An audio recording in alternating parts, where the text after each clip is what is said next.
with how you layer mediums, right? You never want to have oil beneath most things as a bottom layer. Always want to start with acrylics or anything water-based, but yeah, you could create a lot of texture and get out a lot of reflective, intuitive play, and then build on it and cover most of it up, but you have that kind of source layer for yourself that's there and present. So yeah, and I mean, this is like an archive of right now, this moment, these 20 minutes we're spending together. This is kind of, I don't know, in a way like a abstract photograph of that timestamp. So Exactly. yeah.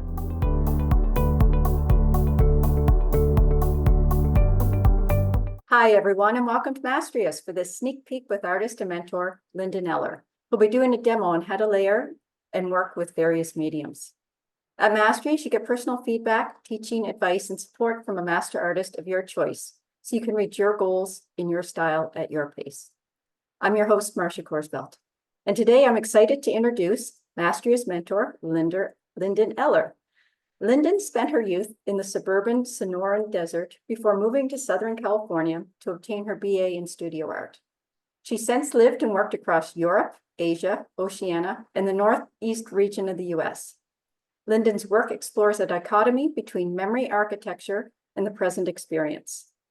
Fully enamored by mixed media, she uses a variety of materials to create, including paper, found fragments, transparencies, sewing thread, paint, pencil, ink, and pastels. In honoring the now, she often will incorporate items from her immediate surroundings, such as plants, petals, tea leaves, receipts from pockets, scattered desk papers, even elements from her beverage or snack. This also supports her aim to increase sustainability in creation, giving purpose to the plain trash-bound items and renaming them as curious offerings of texture and poignancy. Her work acts as a gentle nudge to loosen our hold on the past, celebrating the science that memory is full of alterations, renewals, and inaccuracies. Embracing intuition, experimentation, and play, many parts of her process are intentionally unplanned, an exercise in mindfulness and acceptance of each moment and decision. She thinks of her work as layered field recordings that represent a oneness, multiple perspectives, and repetitions of the same shared story. Linden's work has been published and exhibited internationally. She also works as an illustrator and an art educator. Welcome, Linden. Hi, thanks, Marcia. Well, I'm excited to jump in, so I'm going to pass the floor over to you. Enjoying the video? Don't forget to like, subscribe, and click the bell to be notified when new Mastrius videos are added. Great. Thanks for joining everyone on a little sneak peek. I wanted to give you a taste of, first just to introduce myself, and so you can get to know my vibe and aura in one of my mentorship classes, and teach you a little bit about combining a lot of different, sometimes surprising mediums together, and what they can do. And I also really focus heavily on experimentation and play and intuition in the making process. So that's something I really focus on in my mentorship group, and something I want to give a little demo on today. So I'm going to be switching over to my camera, my making camera. So I think everyone can see that. Yep, I'm just working on that's good. Okay.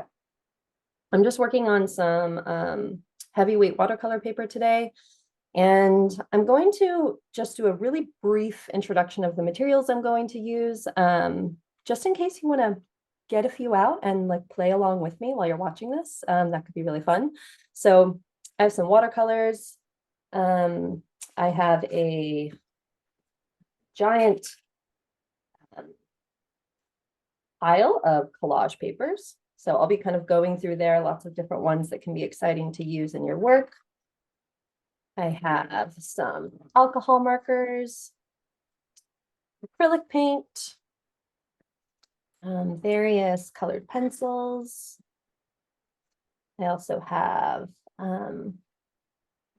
charcoal and graphite pencils. I have a little bowl of pastels, soft oil, and oil sticks in there, kind of a mixture.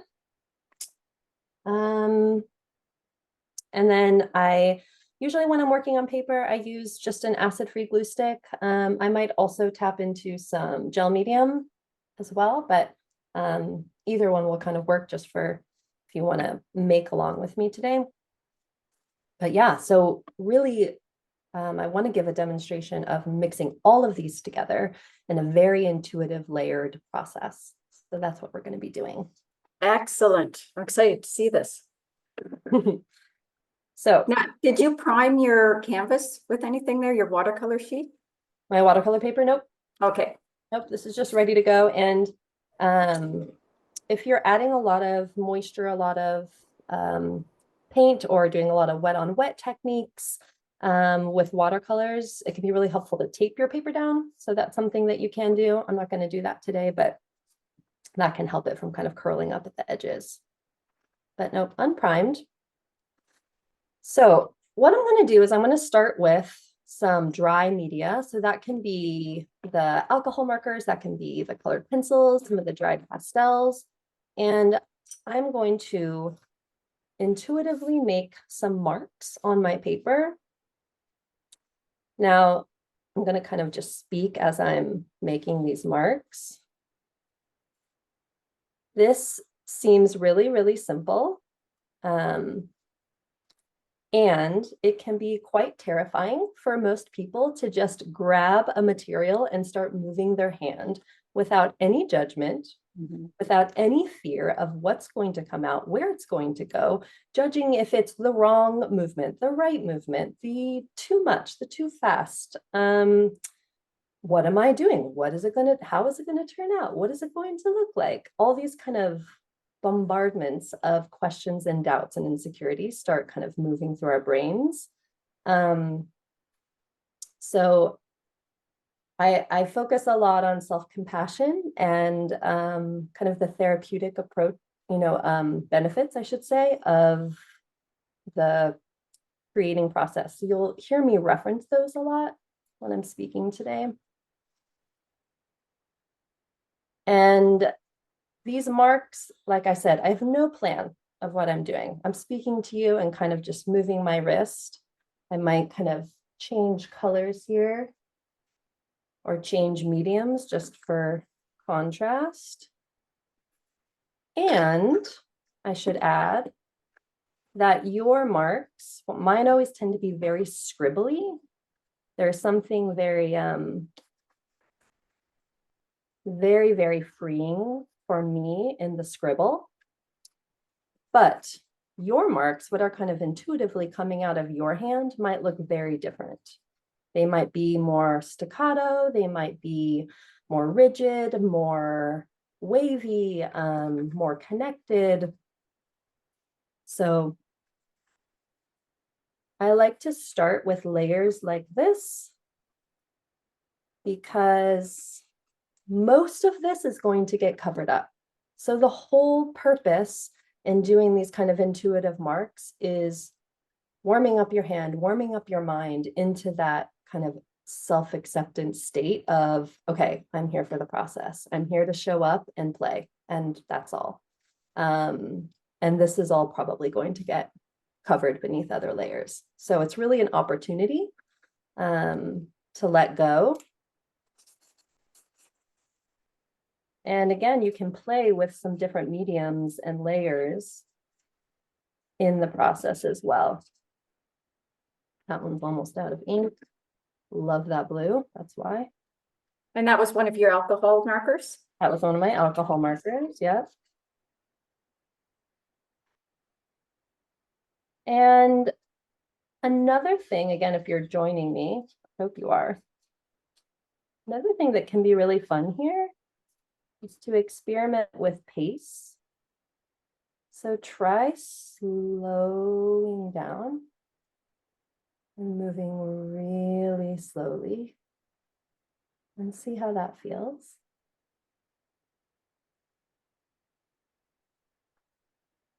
again, can be quite terrifying to move this slow. Our lives are all about moving quickly. And in contrast, if you move really quickly and wildly, what does that feel like? So you can experiment with pace. You can even experiment with pressure.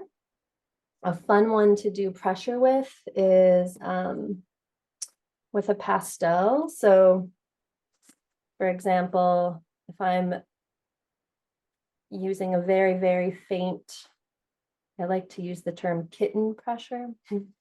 Oh, Really faint.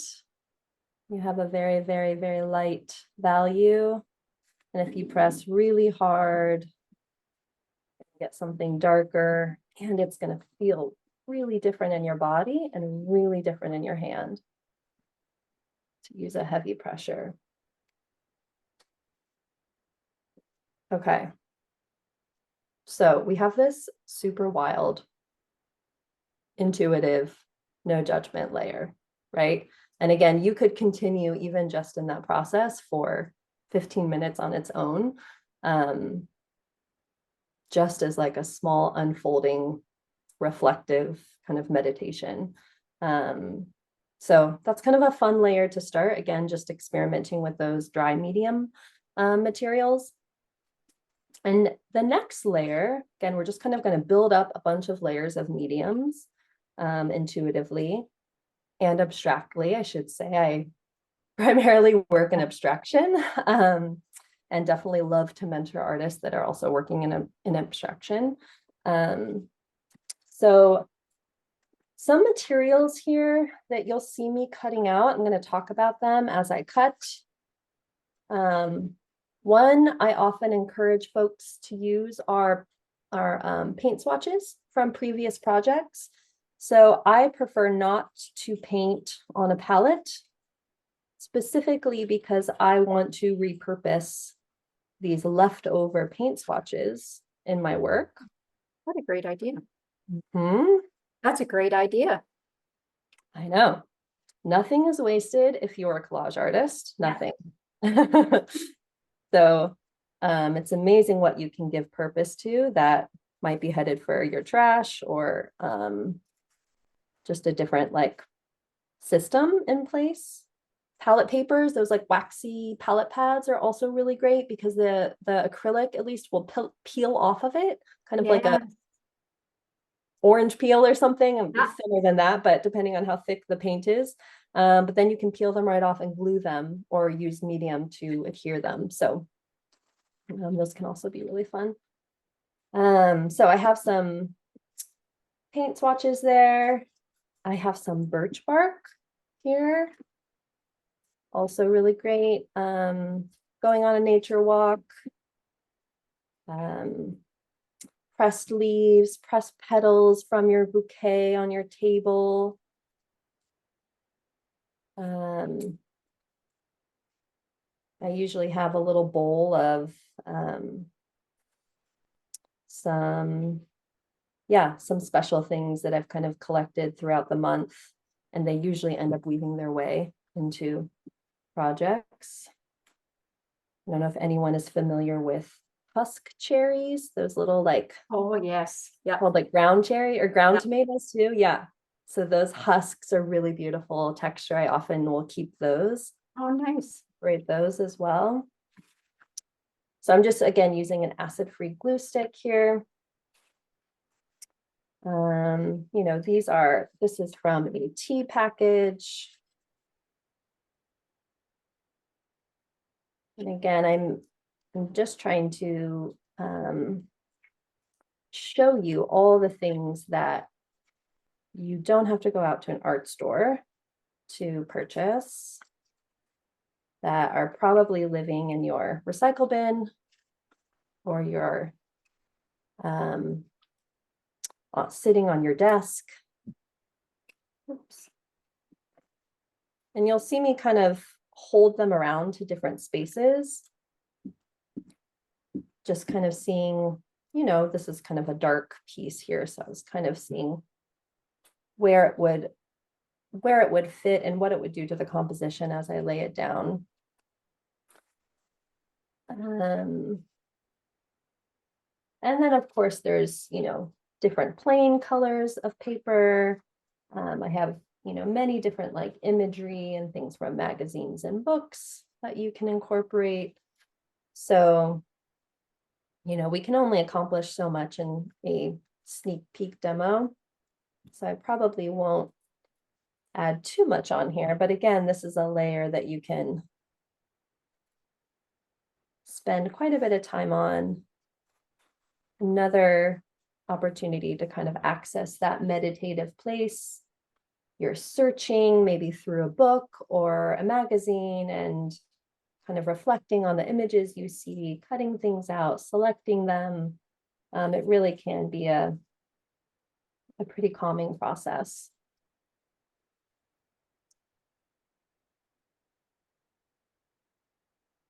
Yeah, you're kind of opening my eyes to things that you take for granted that you see as just, you know, recyclables or trash that you have laying around that you could, you know, with a little bit of glue or gel medium, just incorporate into your art. Absolutely, Marcia, it's really true. Once your eyes are open to that, it's pretty addictive, actually. You start noticing things that you'd never noticed before, and you start thinking, wow, that is kind of special. That little, I don't know, little piece of, I don't know, like a pattern on the inside of a business envelope. I keep these all the time. They're always different. Whenever I open envelopes in the mail, and I'm like, oh, I haven't seen that one before, and I always keep them. You know, cut off pieces of lace that I've kept from different garments. This here is actually a very thin piece of butcher paper. So there, you know, I use a lot of like vellum tissue paper. This butcher paper is thin, as well as even cellophane can offer a really, really fun kind of tint. Oh, nice. Sheen to a piece, especially because it gets matted down if you use some matte medium on top of it. But yeah, it is pretty incredible what we can discover. And really, especially if you're collecting things from your own world, you're incorporating them in an artwork, suddenly it's very, very unique to you. And it becomes very personal to the literal, you know, physical elements from your own narrative and life. Definitely. Right? Kind of creating this archive of them. So what's nice about things like lace, the birch bark, things that have a little bit more texture to them, when we go and add a little bit of paint on top, the paint is going to pick up this texture really nicely.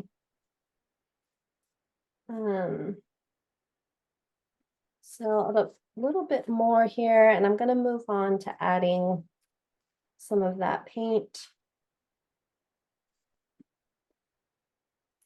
This is also just a piece of tissue paper here, little yellow scrap. You can see here, it's very transparent, so you're going to see my marks coming through there. And I can layer it on top of my paint swatch. You can still see that coming through and the lace. So that can be really fun to start to tint different areas with paper as well.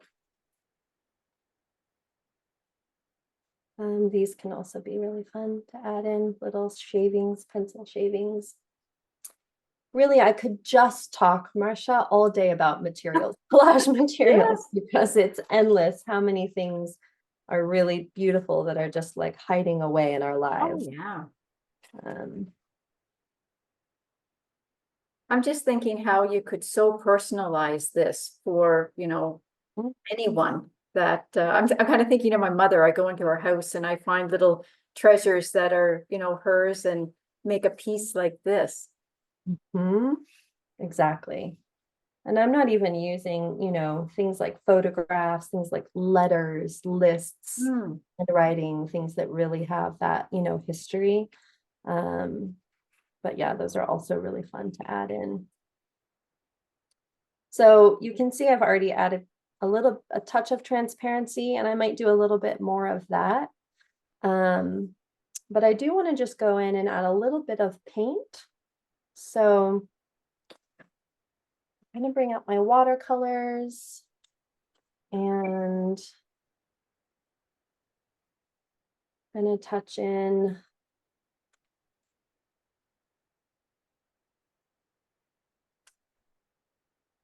some paint on top. Again, I'm kind of really have no plan here where I'm going. And part of this exercise, I mean, with all my work, I don't do sketches. I really make decisions layer by layer and kind of step by step. So I'm really trusting myself and listening to myself with every decision. So even here, I'm finding myself kind of pausing, looking at the colors, thinking, okay, which direction do I want to go? This is going to, you know, make an impact here, what color I choose. But I'm also not really overthinking it with a lot of fear, because I know that I can add another layer on top if that color doesn't work for me, you know. When this dries, I can put another piece of collage on top, or I can put a thick layer of opaque acrylic on top. So really, I reserve the super, you know, design principle, critical thinking to the very end, where now I'm okay, I'm looking at it, I'm thinking about the composition, I'm thinking about the movement, the rhythm, the color theory. I kind of save that for the very end. And then I'm really intentional about those choices. But in these early playful layers, to me, it's more about the process and that I'm enjoying myself while I'm creating. And that's definitely something I am constantly reminding artists, you know, in mentorship groups. So if you're not in the process, there's no point. What's that, Marcia? But you have to have fun, and if you're not enjoying it, it's going to show. Yes, absolutely. I really feel like the process is not it's not talked about enough in, like, when you go to art school. It's not focused on enough, and that's where the joy is. So I'm always kind of bringing folks back to the joy. And it's going to look different for everyone, what that process is. So I'm sharing a little bit of my process today, but this might look, you know, very individual and unique for you, what your joy is. Absolutely. So again, I'm just going to do a few more additions here in this little demo. I'm going to squeeze out some white acrylic. A scratch little piece of paper here.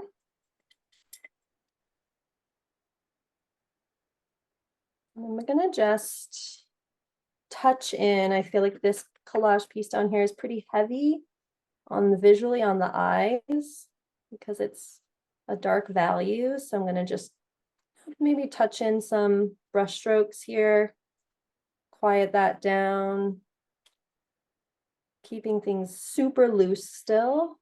Some of my acrylic might bleed into my watercolor here. That's totally okay. I might kind of just touch on some acrylic on top of this lace. Again, it's going to kind of pick up that texture.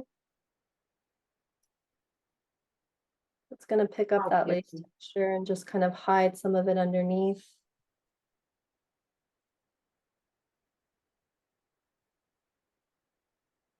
So here we're kind of intentionally adding on a layer of opacity to kind of quiet down the madness of, you know, the intuitive marks. And this is kind of a quieting tool, the opaque acrylic.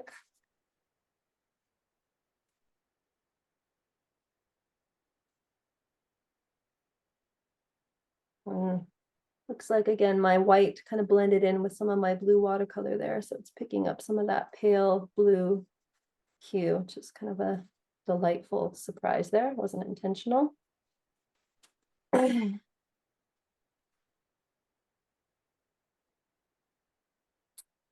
So a really fun thing to do while your acrylic is wet, especially with thicker applications of acrylic, I'm going to kind of add a thicker layer down here, is doing a sgraffito technique and carving right into the paint.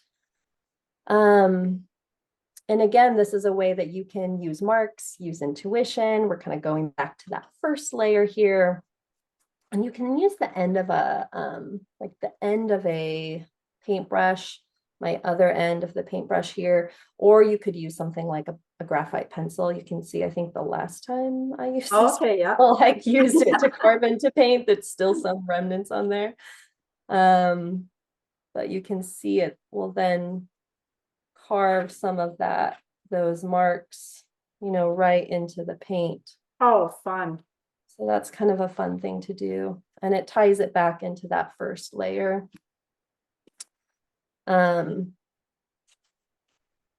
So yeah, I'd say like this combination, we've got watercolor, we've got acrylic, we've got pastels, we've got colored pencils, alcohol markers, graphite, acrylic, lace, bark, paints, old paint swatches. I mean, there's so many materials and just like 15 minutes of layering them. Oh, yeah. And I mean, it's fun, it's playful, and it's wild, though you could also go really, really slowly. I mean, I went really quickly today because it's a little peak, but it's something that you could also visit in a very slow, thoughtful, meditative, mind space as well. So yeah, I think that's really it for just my little demonstration of how you can join all of these mediums together in a really layered, intuitive way. That's excellent. And I mean, speaking for myself, for someone who, whether it's a still life or a reference photo, sometimes I feel a slave to that. And, but seeing this, it just really, it's a great exercise, I think, for, realist painters or subject matter painters, that you can just sit down and have some fun. And yeah, I'd love to try incorporating some of that into backgrounds. And exactly. I mean, this could be a background if you work realistically. Depending on, you have to be careful with adhesive qualities with how you layer mediums, right? You never want to have oil beneath most things as a bottom layer. Always want to start with acrylics or anything water-based. But yeah, you could create a lot of texture and get out a lot of reflective, intuitive play, and then build on it and cover most of it up. But you have that kind of source layer for yourself that's there and present. So yeah, and I mean, this is like an archive of right now, this moment, these 20 minutes we're spending together. This is kind of, I don't know, in a way, like a abstract photograph of that timestamp. So exactly. Yeah. Well, Linden, thank you so much for sharing your expertise with us. Before we close off, I have one quick question for you. And it is, what is one piece of advice or encouragement that you'd give an artist that you wish you had heard when you were starting out? Show up and play. Oh, I love that. Yeah. And I think you heard me say play probably 40 times. I think play is really important. And actually, I would love to read a quote before we go as well. Oh, please do. Yes. Somewhat related to, I think, just showing up. It's from Rick Rubin. If you don't know this book, highly recommend it. The Creative Act, A Way of Being. And this could maybe tie into my words of advice as well. To live as an artist is a way of being in the world, a way of perceiving, a practice of paying attention, refining our sensitivity to tune in to the more subtle notes, looking for what draws us in, and what pushes us away. Noticing what feeling tones arise and where they lead. Attuned choice by attuned choice, your entire life is a form of self-expression. You exist as a creative being in a creative universe, a singular work of art. That's So beautiful. there's no separation, I think, between like our work, ourselves, our process, and art. I think it's all one. No, I agree with you. And thank you for sharing that. And thanks everyone for watching. If you'd like to learn more about Mastrius, check us out at mastrius.com. Everything we do is live, interactive, and online, so you can get your questions answered in real time and learn exactly what you need to reach your goals, whatever they are. I'm a member at Mastrius and I absolutely love it. I'm learning and growing my skills fast, and the community is so supportive and welcoming. I hope you'll join us. Find out more at mastrius.com.